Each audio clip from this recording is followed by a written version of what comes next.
I am Ben Austin, your New Rules golf coach. I had a question on Facebook recently, and the player asked, Ben, how do I get more hip turn through impact? Now, we have to understand the caliber of player that we're talking about here. So this player is going to be a very good player. Now, if I just had a person that can't break 100 work on this, that might actually make them slice more, right? So, this is a good thing I want everybody to understand, and the first concept we're going to talk about today is disassociation.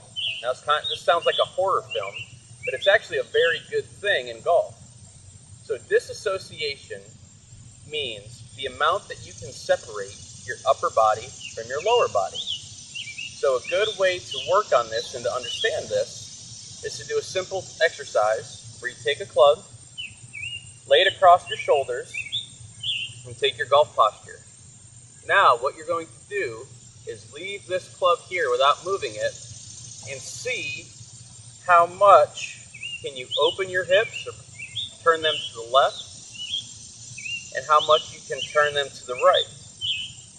Now another way to do this would be to do this same exercise but keep your hips still and turn your shoulders without moving your hips and turn your shoulders without moving your hips.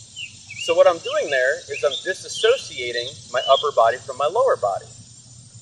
Most players that I see, when I ask them to do this drill, will go like that. They will turn everything.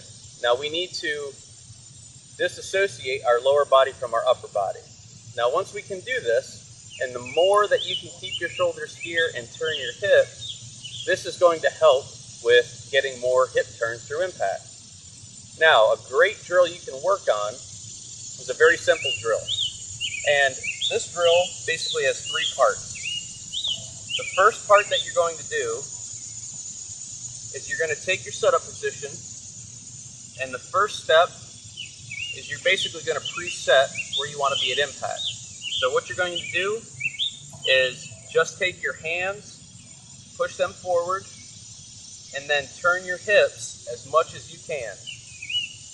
So what you're going to do is you're going to hold this for a 10 count and just really feel your hips open, hands forward, and just really hold it. Second step, take a short backswing, same feeling without hitting the ball. Try to get your hips to turn as much as you can and your hands forward and hold it. And then on the third step, you're going to actually hit the ball. Now we can get into more advanced topics of how the hips actually work, but this is a very good drill at all levels to get your body to start working a little bit more. Now, what I want you to be careful of is when I give this drill to a very high handicap, more than likely you're going to get here and just turn, which is going to make you slice the ball more. So understand that this player that I'm talking to is a better player, okay? Now, if I do this drill, I should be able to get my hips to turn a little bit more while keeping my hands forward, and this is going to get me to strike the ball more solid and give me a little bit more distance. So let me try this drill and see what happens. So I'm going to set up, and step 1, I'm going to turn my hips and push my hands forward. Just really feel my hips and my hands. Step 2, short swing. Don't hit the ball, just kind of feel it.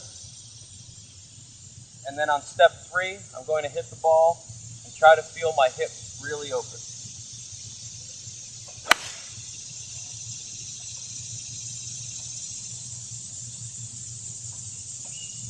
Pretty good shot.